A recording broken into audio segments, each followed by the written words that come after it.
Scott is sleeping in jeans and a hoodie. I asked him to please take them off because he's making me hot just looking at him. Welcome to the insanity. Welcome to my world of chaos. I just feel like you can't be comfortable Sarah in jeans. let me just say this. She will wake me up to tell me you're making me uncomfortable wearing those things. And I'll be like, what? What's happening? Should I turn on the overhead lights? What's going on? It's like, don't you want to take your sweater off? It's like, no, I want to be asleep right now.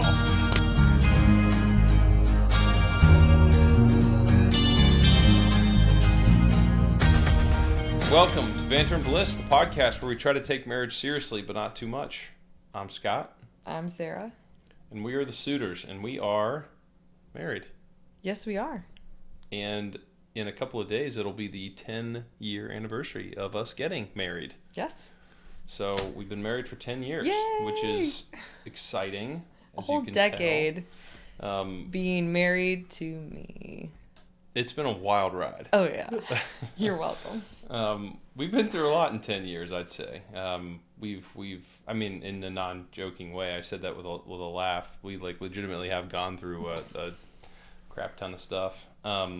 Not least of which, obviously, was what everybody in the world's gone through the last couple of years with health and those sort of things. Stuff. But yeah, 10 years. It's thank you for not leaving me and leaving me alone for all the things that I've done wrong in the last 10 years. Never. But yeah, so we're excited to be celebrating our anniversary this week. We have a couple of fun stories, or at least things that are relevant to, this is like an anniversary themed pod, right? We're gonna kind of lean a little into that bit. There's some stuff, not everything. Yeah, but our hope is that we can continue to encourage anybody that's listening to this podcast that Sarah can continue to drink my seltzer waters when I'm not paying attention. I forgot to bring my water. Yeah, and you know why? Because the filter that you would literally die for, that water filter downstairs. Somehow, whenever I go to get water, it's empty. Well, mind you. So I fill it did up. a little act of service. I filled it. Look at you! Filled it with water and got it going. I think I filled it up about 3 times today. Right, and I had how much of the water? I don't know. Well, I fill up all the kids' cups many times. It's God not even love just her. me. She's not doing it, to despite me or whatever. But it's just one of those things where a little banter, right? It's just one of those things that happens to be empty every time I go to try to get water. I try to keep that full, but it just doesn't always. Maybe we should get a second one. Listen, if we had the counter space, I would. Yeah, Sarah got me a second Keurig a few years ago, and then it was a better one. It is a better one. It turned into a disaster though, because it was well, where do we put this one? Where do we put that one? Which one do I use more? Which one's more convenient? I now have the one that I use is now up here in the den that I work out of, but you can never have too many massive appliances. Yeah. I could put one up here for you, so you'll actually drink water. Yeah, honestly, you know what? I still might not drink it. Oh my word. We'll see. He's like, I have a pounding headache. Just realized I drank no water today. Yeah, right. I drank a lot of coffee and a lot of seltzer water, but I didn't drink a lot of legit water. So that is so bad for you. Yeah, right. But I got my grounding in. I did my shoes, off, and I went out there. It's funny because the last couple of days I've gone outside to I don't know. I've been working like crazy. I just have had a ton of work to do. Which is a huge change for me. I normally, don't work very hard. Joking. But I've gone out there the last couple of days, and I don't know, man. I guess it is the grounding, but I've just been a maniac. I know. He gets super he goes from being inside and kind of not cranky, but just stressed a little bit from work. And you get out there with your shoes off in the grass, and you start getting hyper and crazy. Gotta let loose. Listen. Gotta cut it loose. The energy from the earth. That's right. Seriously. What is it? There's a whole thing about it. It does feel like I'm plugged in. I'll put it that way. Plugged into the energy. There's a lot of goodness in the universe juice. Oh my word, Kung Fu Panda. Not in a weird spiritual way. Don't go the Sarah and Scott are these grounding quoting Kung Fu Native Panda. American people, whatever they worshiping stuff. There is actual stuff about grounding. They call it earthing as well. So yeah, you're making it weird now. No, some people listen. You never know what the trolls will go after. So just saying. We'll probably cut that out. No, we won't. Long story short, our banter for this week. That wasn't even the banter. That was our intro. So thank you for not immediately deleting your your subscription or whatever. We don't even do it that way, but whatever. Our banter this week is about the lights at night / the doors at night in our house. So I'd like for you to probably start this category off. Yes. We have to move quick because we don't want to do 35-minute episodes anymore because you guys don't stay around that long. So we'll move a little bit quicker. But what's the deal with the lights? Okay, well, first of all, lights actually being on, not just like night lights. The overhead light. Scott is the overhead light person. He will flip it on. I hate the overhead lights in all the rooms. It has to be like lamps. Like I would rather come into our room. We have 2 bedside tables over there with lamps, and it's just like calm and relaxing. And Scott will come in and he'll flip on the overhead light, and it's just like blinding. Sorry, I didn't realize that's what you meant by the lights at night. Well, no. And then that's at night, and then we kind of reverse things. And then when it's dark and it's time to have all the lights off, Scott gets annoyed by the night lights I have all over the house. I don't understand it. It's like this is maybe one of those husband things that like it doesn't matter how many years Sarah and I live together, I'm never gonna do it right. Like, I'm never going to get it right. It's never going to be like, I can never remember, does the hall light need to be off? Or does the bathroom light need to be off? Or do they all need to be off? Or what time all the bathroom lights off. Turn the light off? The light has to be on until this time of night, and then we turn it off. So Sarah will be like, I got to wake up at 2 to go turn the light off. And I'm like, why? I don't understand.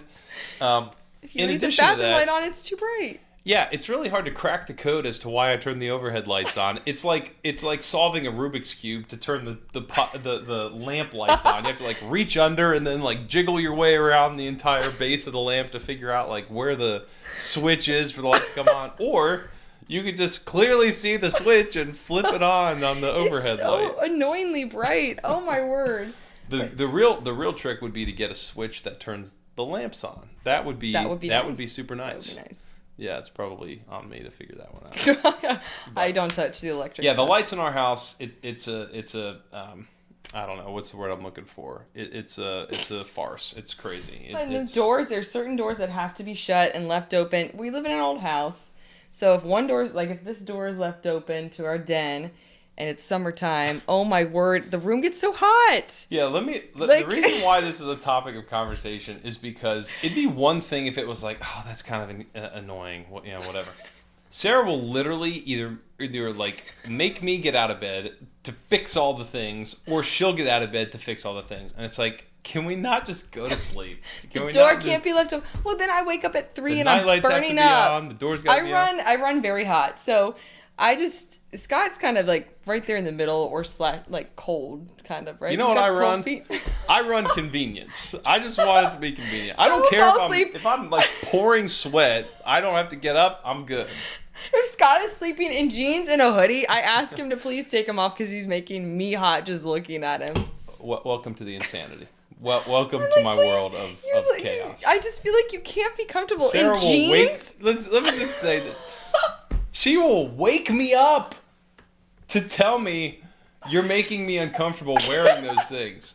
And I'll be like, what? What's happening? Should I turn on the overhead lights? What's going on? It's like, don't you want to take your sweater off? It's like, no, I want to be asleep right now. Like, come on, man. So anyways, there you go. That's the nighttime situation is quite insane. You had no idea what you were getting yourself into. That's accurate. That's a quite an accurate statement. I did not know what I was getting myself into. So there you go, a little banter about sleeping, night lights, doors that need to be closed versus opened. Okie doke. So our love languages this week. I'll go first. Sarah called me on Friday of last week and said, "Hey, why don't you book a tea time for Saturday?" No, it was Saturday. Yeah. She called me to tell me, like, go ahead and book a tea time, which, it's going to be gorgeous. Yeah, go right. Golf. Which, again, like, we've talked about this a little bit on the podcast, but, the love languages are gifts. Gift giving. You say them. Acts of service gift giving, words of affirmation, physical touch, and quality time. Nailed it. Good job. So this to me is a gift, the gift of time. If Sarah tells me like, why don't you go work out? Why don't you go for a run? Why don't you go, golf? Like, why don't you go do something that you want to do? It basically is like giving me a gift because of how difficult it is to typically like schedule those different things. Now, again, let me be clear. She's been at home all week with the children all day long, homeschooling them, dealing with the insanity. So for her to call me and tell me, why don't you spend 7 hours on a Saturday golfing because there's 16 groups that are really slow ahead of you guys, that is a huge gift to me. So thank you for the gift of time and golf. You're welcome. Absolutely. And then this week, well, there are several different things, but I'm just going to land on this one. Scott was like, why don't you lay down on your prana mat, my little, the acupressure mat. Well, I folded and put away the laundry, and we can talk.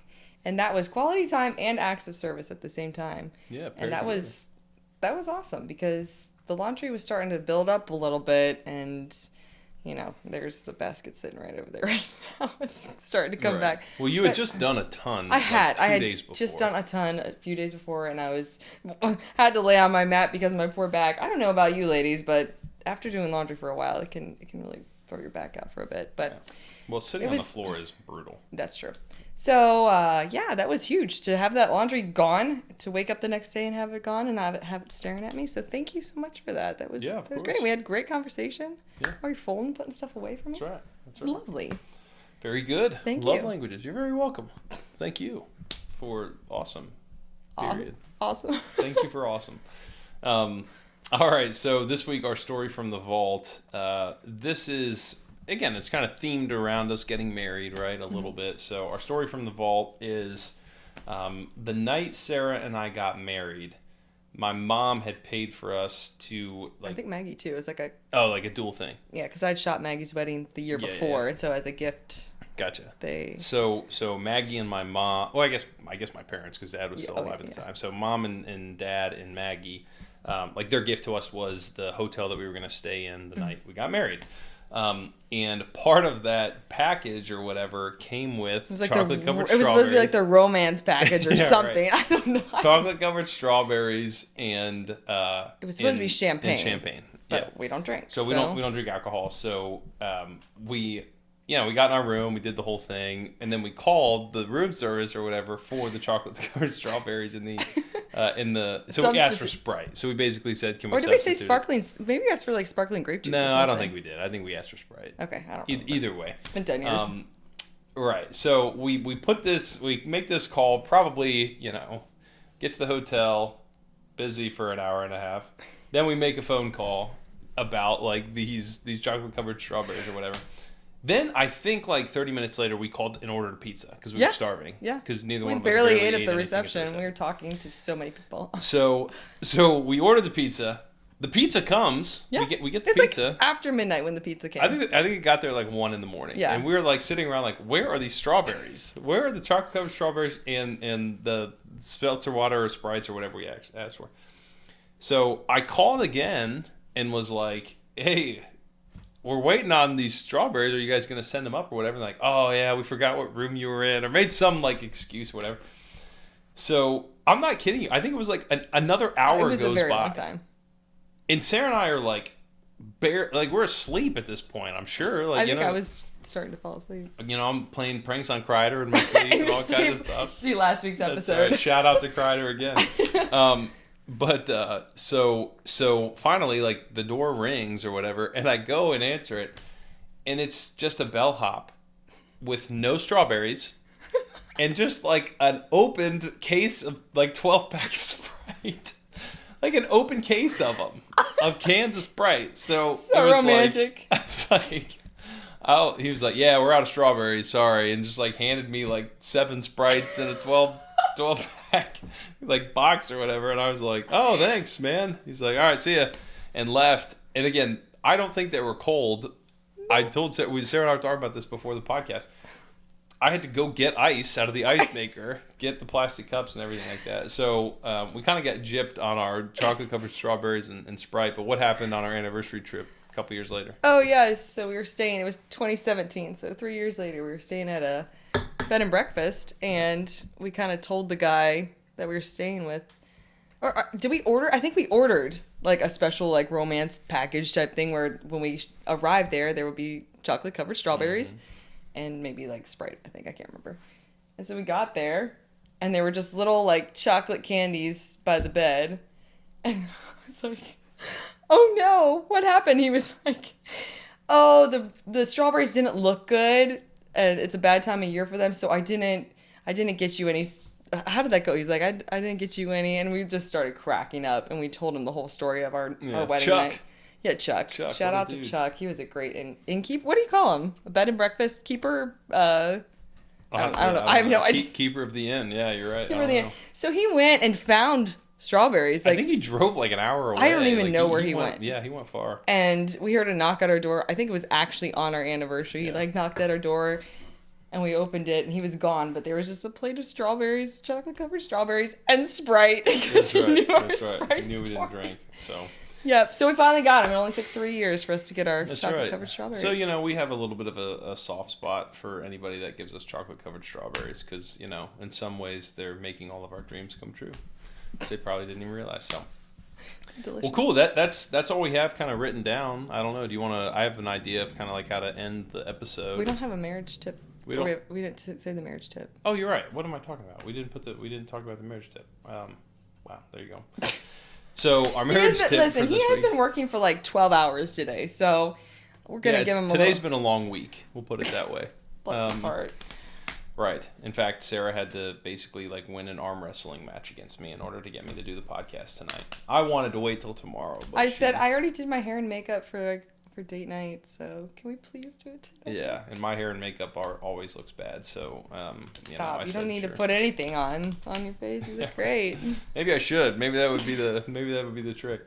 All right, so marriage tip this week is basically having your spouse's back. So Sarah just posted the date night photo, and she had kind of a long write up about this. So I'll let you kind of start it. Oh, I'm like, where do I start on this? I don't know. I think when you're married, you should be a team. And if somebody, I don't know, if you sense someone as a wife, if you sense someone as being disrespectful to your husband or, saying something disrespectful, for me, I immediately feel like he or they, whatever person, is disrespecting me as well. And I think it's important to have your spouse's back in those moments and stand with them. I can even think of a time when Scott did it for me. He and I were kind of in the middle of just like some tension over something stupid. I can't remember what it was. And someone said something to me. This was years ago. And I was like, oh my goodness. And sure enough, Scott came after them. Like, you don't talk to my wife that way. Like, whatever. He had my back. Even though we were in the middle of being tense with each other over something, whatever it was at that point. I don't even remember. Yeah. He still had my back no matter what. And I do the same for him. I'm like, he's my husband. I don't know. Yeah. I'm going to stand up for you no matter what.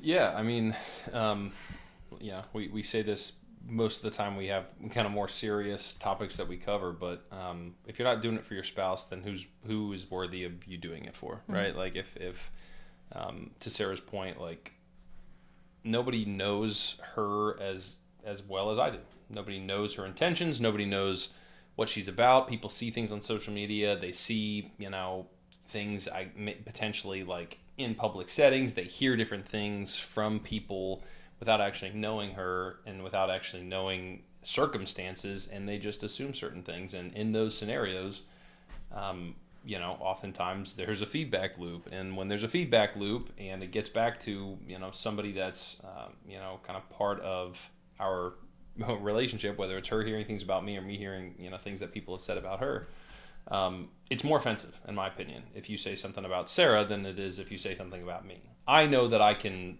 kind of handle the criticism. It's something that, you grow up that way. You just trust yourself to be able to kind of handle criticism. And ultimately, as you get a little bit older, you start to mature a little bit. There are just circumstances you're going to experience where people say things about you or treat you a certain way, or don't give you the benefit of the doubt, or XYZ, fill in the blank. And when somebody accuses you of saying something or doing something or being disrespectful, it's easy for you, I think, to kind of take that a little bit more patiently. When it's about your spouse, I almost look at that as righteous anger. Like, I almost look at it as, if somebody went to Jesus and diminished the church, which they did, what was Jesus' response? He basically started just thrashing people, right? He just started tearing stuff up and kind of flipping around the tables and everything that they had set up. And righteous anger, right? Like, his relationship with the church is the picture of how our relationship with our spouses is supposed to be. So it's really important that you stick up for your spouse in those scenarios. And sometimes it's awkward because it's your family. Sometimes it's the people that other people that you love that kind of, feel that way about your spouse. And so it's just crucial that you look at your wife, your husband, your children as your nucleus, right? You grow up, you get married, and you establish a family. Those people within that nucleus, we've said it before, within the four walls of your home are the most important people. They should be. And we believe that they are. And, there are people that come in as close seconds, but at the end of the day, like, my loyalty is always going to be to Sarah first. It's going to be to Christ first, then Sarah, then my children, and then everybody else. And I think that that's the appropriate way, to look at it. And so does my wife. And so if you say something that, one is, knowing her as well as I know her, I know anything that somebody could say critically about Sarah, and I promise you the amazing things far outweigh the bad things. So anybody who has something negative to say about her just doesn't know her. That's all there is to it. They don't know her at all. They don't know her well enough. They otherwise they wouldn't say those things about her. Or they haven't taken the steps to try to get to know her, or to try to communicate with her in the most appropriate form. So I'm gonna take it personal. Don't talk badly about my wife. You don't know her, and you're frankly being quite inappropriate if you're commenting on anything that she has to say or do without taking the time to know her. And our marriage tip is that you should have that kind of a bold stance on supporting your husband or your wife when there's some sort of criticism towards them. I think you should be prayerful, and I think that you should be aligned with God's will and God's word and scripture and all those different things. But there's no relationship that is more important to stand up for than your spouse. So that's our tip for this week. Yeah. Well said. I will say I do love when somebody says something, I don't know, just slightly rude or mean to me, and you just are kind of like, don't talk to my wife like that. It shuts them up real fast. Like, yeah, nobody wants a 6'3", 230-pound guy, like talking that way to him. And again, I'm not saying that to get people to at me or whatever. I'm just saying, I think it's a very protective. You don't want any man saying that. If I said something negative about a lady and their husband was like, "Don't talk about my wife that way," no matter what their stature was, it's like Will Smith on you. That's right. But my point to that is basically like, I always look at aggression, and this is maybe too much psychology for me to be able to handle at 10 in the nighttime. Wow. But I always, from an aggression standpoint, whoever has more to fight for or more to defend, I typically am going to give them the advantage in any sort of confrontation, right? Like, if I don't have anything to gain by insulting somebody's wife, and they have everything to gain by standing up for their wife, that person has more to fight for than I have to fight for, right? And so in that scenario, it's probably a good reality check that maybe I shouldn't say things about people that I don't know or that I'm not really in tune with. So that's a phenomenal point.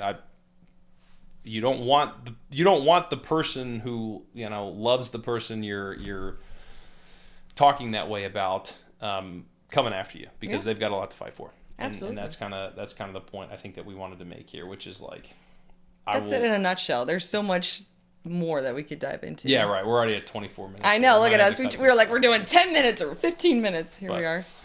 Yeah, that's obviously an important marriage topic, is having your spouse's back and making sure that you watch out for them when people, talk negatively about them. So, all right, there you go. We won't belabor the point any further. That is the podcast for this week. It is our anniversary, so we're excited to hear any anniversary stories that you guys might want to share. Obviously, we want to engage the community a little bit more, so we'd love to get questions from you and hear anything about your favorite anniversary story, your marriage stories, things along those lines. Wedding stories. Yeah, what am I saying? Marriage story? Wedding story is what I meant there. Yeah, not necessarily marriage story. I mean, you can share marriage stories. That's a much wider topic, though. So, all right, this has been Banter and Bliss. I'm Scott. I'm Sarah. And we are the Sutters. And I forgot to say that this was the podcast where we try to take marriage seriously, but not too much. Now I will say... And we are the Sutters, and we are married. Yes, we are. All right. We'll see you guys next time.